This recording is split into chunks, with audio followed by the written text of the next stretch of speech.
3 years, 5 years, even 10 years, right? There are often age differences between couples, but the bigger the gap, the less two people may have in common, and that could make things a little bit rocky. Dating expert Jenn Dellwo from It's Just Lunch here to give us a few things to think about, right? Right. When you're trying to bridge that age gap in your dating relationship. Right. Okay, so what is the most important thing to keep in mind? Let's go through these. Right. So you are going to be in different life stages. So you're not going to be growing together. Okay. So you have to keep in mind that the things that you might be going through might be something they already went through. Okay, or something they haven't been through yet. Exactly. Okay. Yep. So what's your advice for dealing with that then?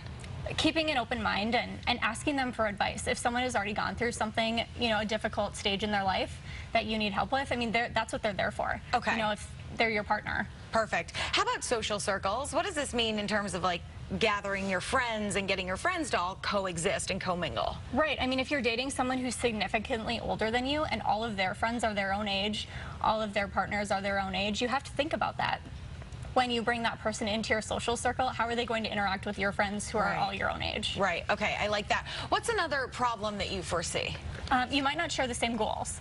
Okay. So maybe you're in a stage in your life where you really want to have kids, but your partner is significantly older and they already have kids and they don't want more.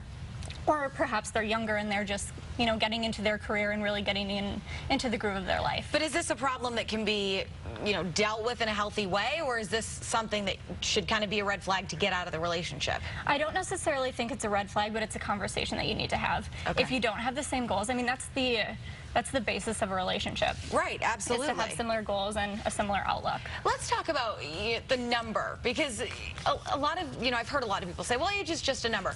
And I think that is true. I've met a lot of people in my life that were just old souls, really wise people that I thought, wow, I would have thought they were older than me.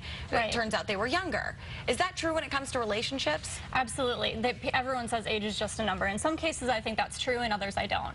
Okay. But it's one of those things where maybe you're 60, but you feel like you're 50, you feel like you're 45, so you want to be with those like-minded people who have the same stamina and they have the same energy and the same goals. How about the generation gap? Because I think once you reach a certain, number of years distance, then there is the generational issue, right? Absolutely. I mean, there's different historical events that happen where maybe they weren't even born for it. They don't even know really what you're talking about. And it was something that was really important to you and a huge moment in your life, and you just don't really identify with it. So I think the bottom line, what everybody wants to know is it possible? Can you make a relationship work with such a big gap in age? Absolutely. I think what you need to remember is if you share the same goals, the same values, I think it's great, and they can bring a different perspective to your life, different insights, and I definitely think it's possible. I have to say I agree with you only because, and I won't say who, but one of my coworkers here has a huge age gap in their relationship, and it's one of the healthiest, happiest couples I've ever met